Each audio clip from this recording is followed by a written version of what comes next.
I wanted to pepper Oz's world with complicated women. What more you got? If something happened to me... Stop talking!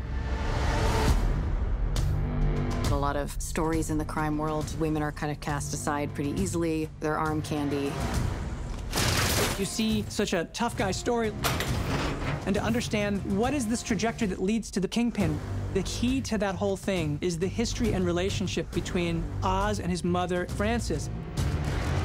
Is that what you are, Oswald? Weak little pussy boy? One of the things that really excited us was this idea of digging into the familial relationship of him and his mother. If my son is a nothing, what am I? I wanted to write an interesting, complicated, tough as nails broad. I won't let you down. All sons need and desperately call for their mother's love and attention. But I think it's something that burns a little bit more deeply in Oz. Get off!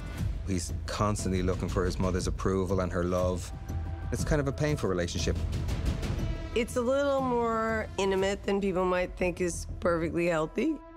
It's a very lonely world. She doesn't have family. There's nothing outside of the two of them. You promised me, Oswald, I deserve a better life. I'm working on it. His ambition is really sprung from his mother saying, I deserve and want more, and so do you. His self-worth is all wrapped up in his desire to have his mother express her love and affection and how proud she is of him. Oswald, it's too much.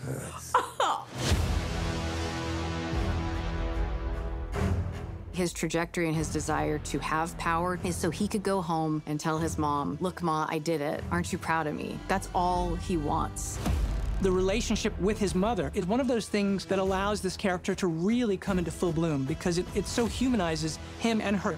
His greatest fear, in my opinion, was that love is transactional, that there's always a cost to something, that somebody always wants something from you to give you that love and affection. I appreciate the gesture, but this is too much. He has a girlfriend, Eve, but he pays her, so that will ensure that she loves him because he takes care of her. Baby, everything okay? Yeah.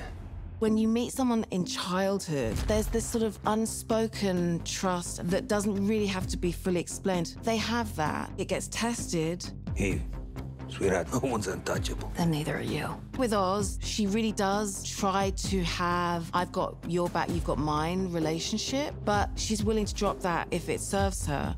As much as she wants to be a cheerleader to Oz at all times, it comes back to survival. You're putting me and my girl at risk. It's not part of the deal. They've known each other a long time. They're both survivors. In a world of hardship, they both learned how to play a certain social system in their favor. He would like to believe she's there for him for purer reasons than maybe she is.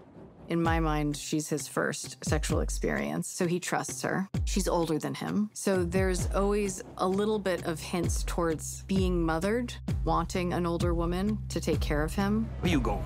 Pat on my nose. Oz never feels good enough. All of that really stems from this lack within him from the beginning of always feeling like an outsider, always feeling unlovable. It's a hole that he is voraciously digging into that can never be filled. It's also the thing that takes him to the depths of doing the worst things he could possibly do.